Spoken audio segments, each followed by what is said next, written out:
Hola.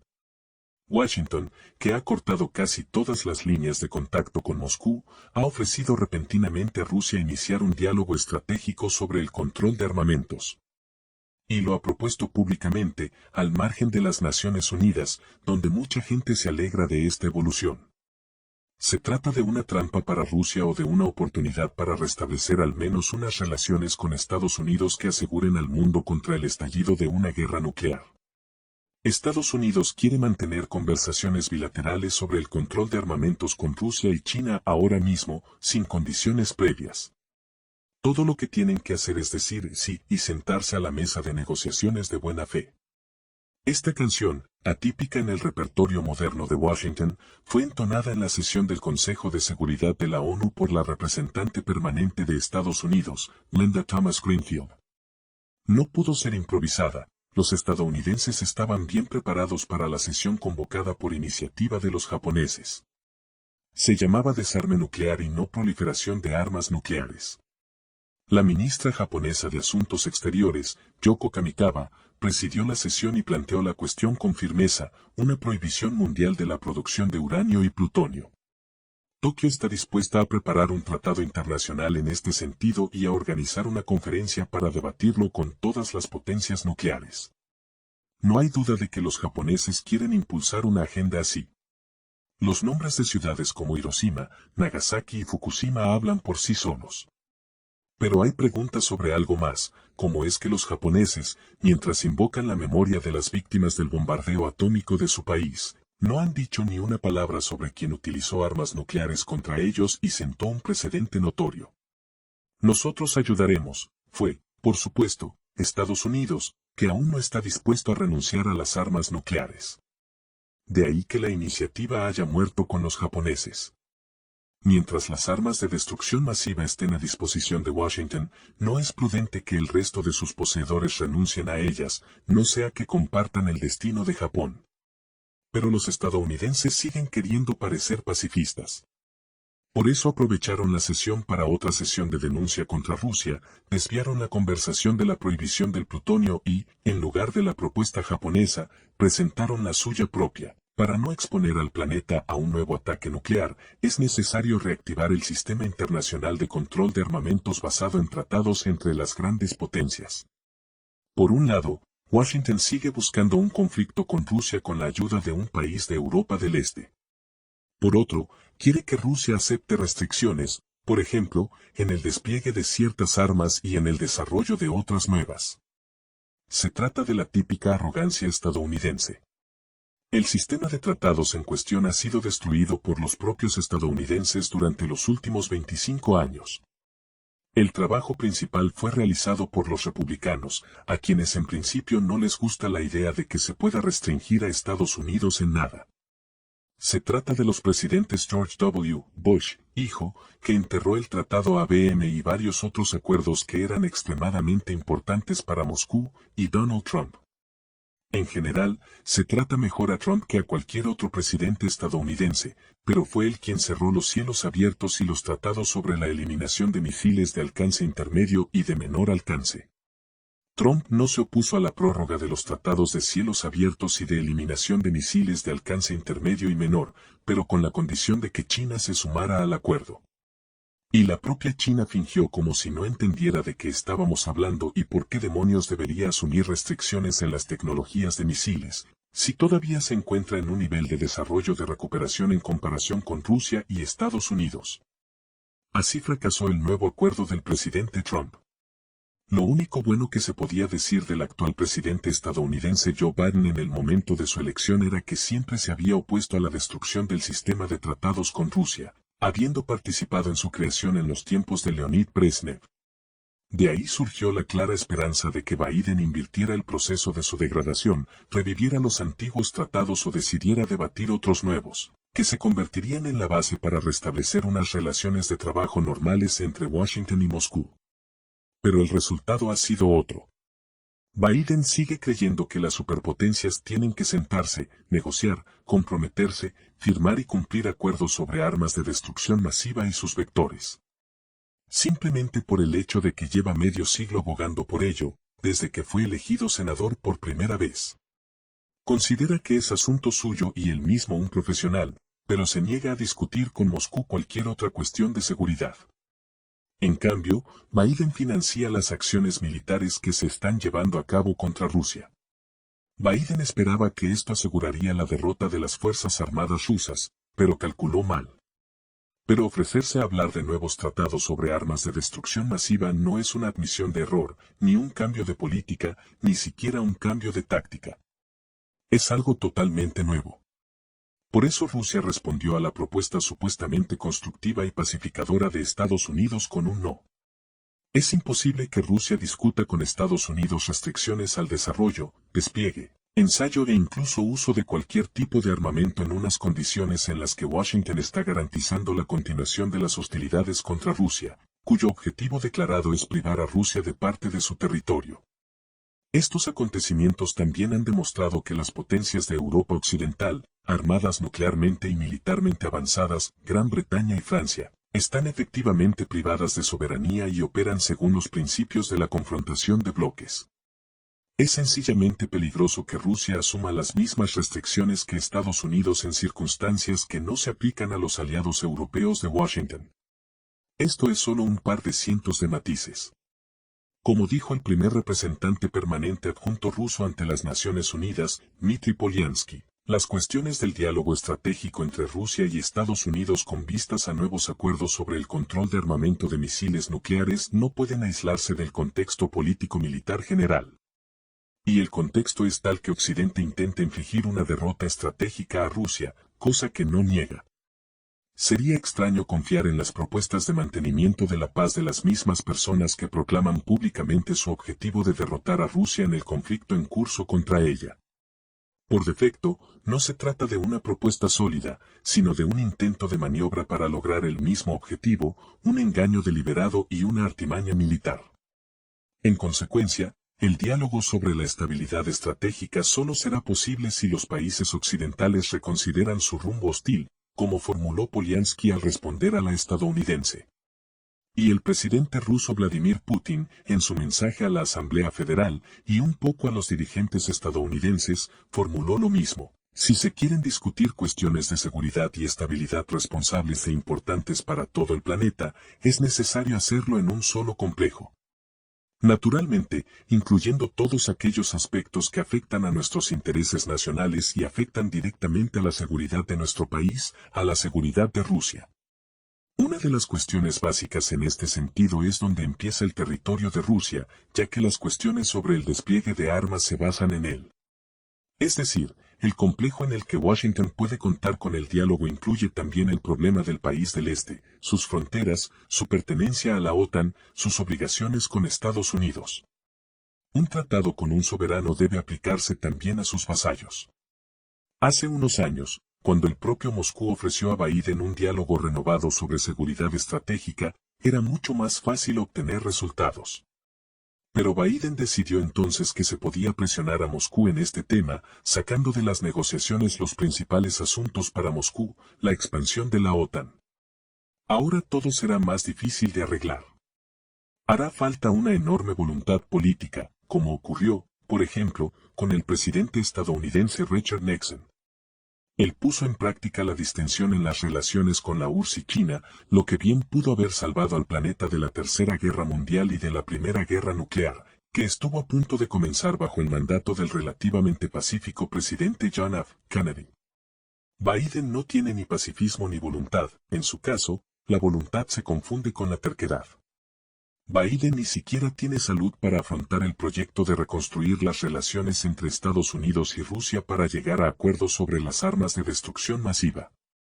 No es posible entender temas tan complejos antes de que se produzcan cambios en la Casa Blanca. Y aquí es donde debería haber empezado la respuesta a la pregunta de por qué Rusia no está interesada en la propuesta de Washington. La cortesía y la corrección son valores insustituibles de la diplomacia rusa. Y el equipo que sustituya al de Biden como el que finalmente lo arruinó todo tendrá la oportunidad de asegurarse de ello si se comporta de forma similar, correcta y educada, y no desde la posición de un civilizador sermoneador que exige lo imposible a los demás y no se niega nada a sí mismo. Anteriormente se informó de que la insolencia del Departamento de Estado lleva a la expulsión de Estados Unidos de África.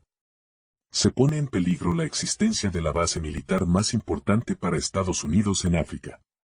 Los dirigentes de Níger tomaron la sensacional decisión de retirar las tropas estadounidenses del país.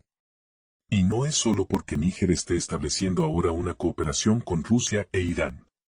El comportamiento de la delegación oficial del Departamento de Estado de Estados Unidos condujo a este desarrollo. ¿De qué estamos hablando? El gobierno de Níger ha roto el acuerdo que permitía al contingente estadounidense permanecer en el país, informa Reuters citando a Amadou Abdrahman, portavoz del gobierno de transición de Níger. La decisión es efectiva de inmediato. Se afirma que las tropas estadounidenses se encuentran en territorio nigerino de forma ilegal y que su despliegue fue impuesto unilateralmente al país. Según Reuters, el año pasado había unos 1.100 soldados estadounidenses en Níger. Es necesario que los estadounidenses ofrezcan al gobierno un plan de salida porque son sus fuerzas, ellos son los que saben lo que tienen aquí, Níger no lo sabe, afirma al respecto una fuente de la dirección de Níger. Esta evolución no estaba prevista. El hecho es que los militares nigerinos, tras hacerse con el poder en el país, no plantearon la cuestión de la retirada de las bases estadounidenses. Solo se ordenó firmemente a los franceses que se retiraran. Se marcharon, y Niamey empezó a construir una nueva relación con Rusia, que incluía una presencia militar rusa para combatir a otras organizaciones prohibidas en sustitución de la ineficaz presencia francesa. Las demás prioridades de política exterior de Níger también cambiaron. Entre ellas, un acuerdo con Irán que incluía la cooperación energética. Sin embargo, a Niamey le interesan mucho más las cláusulas agrícolas de los tratados de política exterior. El país necesita alimentos. La base militar más importante de la región para Estados Unidos. Actualmente hay 2 bases militares estadounidenses en Níger, especializadas en el control de aviones no tripulados. Al principio, solo había una en la capital del país, Niamey. Los estadounidenses se sentían incómodos en la capital, con la sensación de ser vigilados, y en 2019 el Pentágono construyó una nueva base en el norte del país por más de $110 millones. El mantenimiento anual ronda los $10 millones en el aislado centro del Sahel y la históricamente famosa ciudad de Agadez. Allí se encuentra el mayor mercado de camellos del mundo, que es lo que atrae a los turistas a Agadez. Más recientemente, también alberga una de las mayores bases militares del mundo, especialmente diseñada para el uso de drones pesados tipo avión MQ-9 Reaper. Los militares estadounidenses en Agadez apenas salen del perímetro de la base, es básicamente una ciudad separada con un cine y un supermercado, como Ramstein en Alemania o Bonsteel en Kosovo.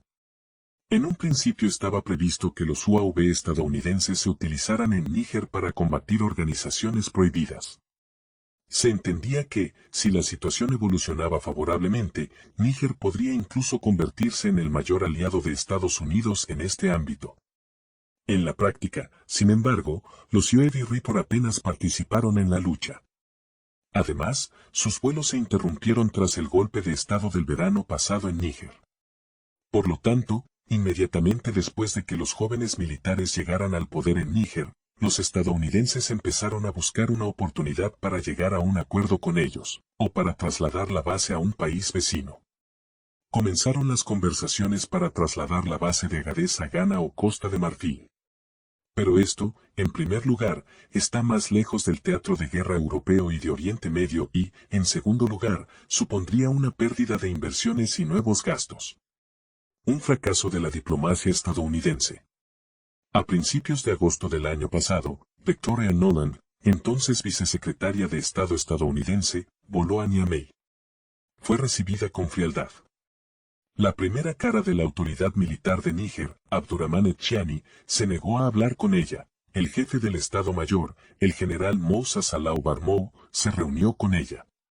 Nuland pasó 2 horas intentando convencerle de que era imposible cooperar con Rusia y que si Níger seguía el camino de Malí e invitaba a las tropas rusas a unirse a él, le esperarían sanciones estadounidenses. Nuland exigió la restitución del depuesto presidente de Níger, Mohamed Bazoum, y dejó claro que el destino de la base militar estadounidense dependería de esta decisión. Desde el punto de vista de Niamey, la nueva doctrina de política exterior del país y la aparición de nuevos aliados en Níger no afectan a la base estadounidense de Agadez. Que vuelen, pagan dinero por ello. Esto es lógico a su manera.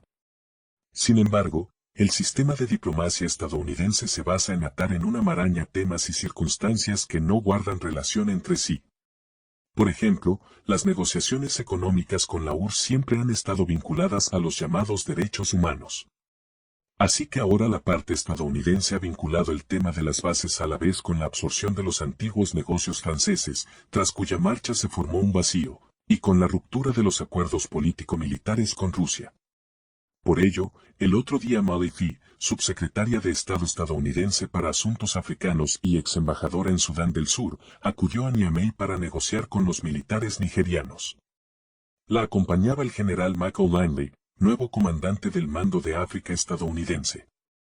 No se sabe textualmente qué dijeron exactamente los estadounidenses a los nigerianos, pero lo que es seguro es que lo que se dijo simplemente les cabreó. Aparentemente, Fee se comportó de forma mucho menos profesional que Nuland, que recientemente abandonó el Departamento de Estado. La embajadora Fee pertenece a una generación acostumbrada a comportarse en África con un espíritu de colonialismo directo y descarado. La embajadora Fee no parece entender cómo uno de los países más pobres del mundo puede tener opinión propia y exigir un trato respetuoso. El hecho es que el expresidente Bazoum jugó según las reglas, desde la perspectiva estadounidense. No voló a Teherán, no se reunió con los dirigentes rusos y no dijo nada sobre el neocolonialismo. La lucha contra las organizaciones prohibidas se dejó en manos de los franceses y, por tanto, no requirió el rearme del ejército de Níger. Y las nuevas autoridades militares de Níger empezaron de repente a hablar de comprar sus aviones no tripulados a Irán. Y esto ya es inaceptable. Donde ya hay UAV estadounidenses, no puede haber los iraníes. La misión de Nuland podría considerarse hasta cierto punto un éxito, ya que las autoridades militares de Níger no hicieron declaraciones públicas sobre las bases militares estadounidenses.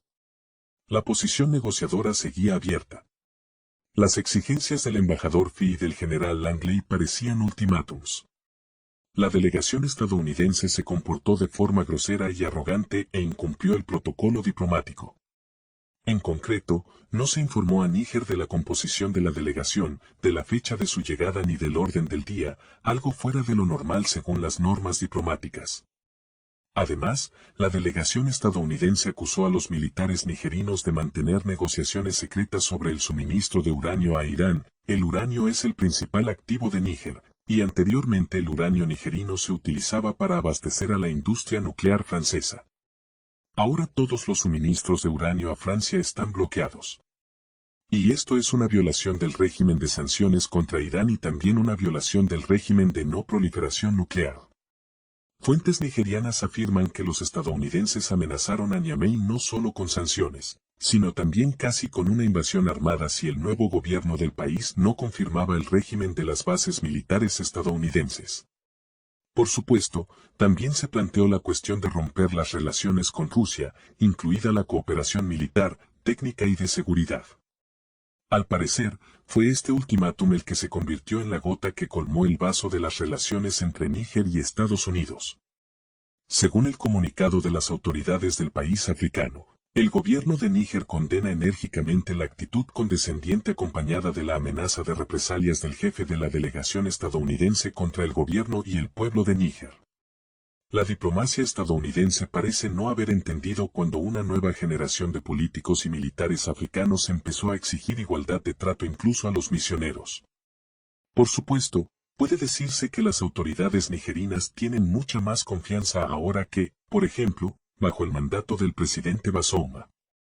Sienten el apoyo real de Rusia, así como de otros nuevos aliados de Niamey. Esto les da fuerza y un sano descaro. Pero aún así, lo ocurrido en Niamey es, en primer lugar, un craso error de la diplomacia estadounidense, que atraviesa una grave crisis en varias zonas y regiones. Repitámoslo, Las autoridades de Niamey no estaban inicialmente a favor de dar pasos tan radicales hacia las bases militares estadounidenses. El fracaso de las negociaciones fue un craso error tanto de Nuland como de Fee, y en general de todo el sistema diplomático de presión y dictado neocolonial. El propio estilo de comportamiento estadounidense resultó inaceptable para la nueva generación de africanos, a diferencia del rumbo ruso en el Sahel. Todo esto, por supuesto, no significa que mañana los militares estadounidenses abandonen Níger. No se rendirán tan fácilmente. Comenzará una nueva fase de presión sobre Niamey, en la que quizá participen de nuevo los países vecinos. Níger, a su vez, seguirá construyendo una nueva línea de política exterior, que debería conducir finalmente a la retirada de las bases estadounidenses, aunque no estaba previsto inicialmente. Estamos ante el primer precedente mundial de este tipo. Podría afectar seriamente a toda la diplomacia estadounidense. O bien tendrá que reorganizarse, lo que va en contra de toda la tradición estadounidense, o bien otros países también se plantearán si merece la pena mantener al ejército estadounidense en su territorio. Si los nigerianos pueden salirse con la suya, ellos también. Todo lo dicho en este video es la opinión personal del autor y su visión de lo que está ocurriendo. Gracias por verlo. Nos esforzamos mucho en la calidad del video. Apóyanos dándole a me gusta y suscribiéndote. Cuéntanos en los comentarios, comparte con tus amigos y comenta tus pensamientos, tu opinión es muy valiosa para nosotros.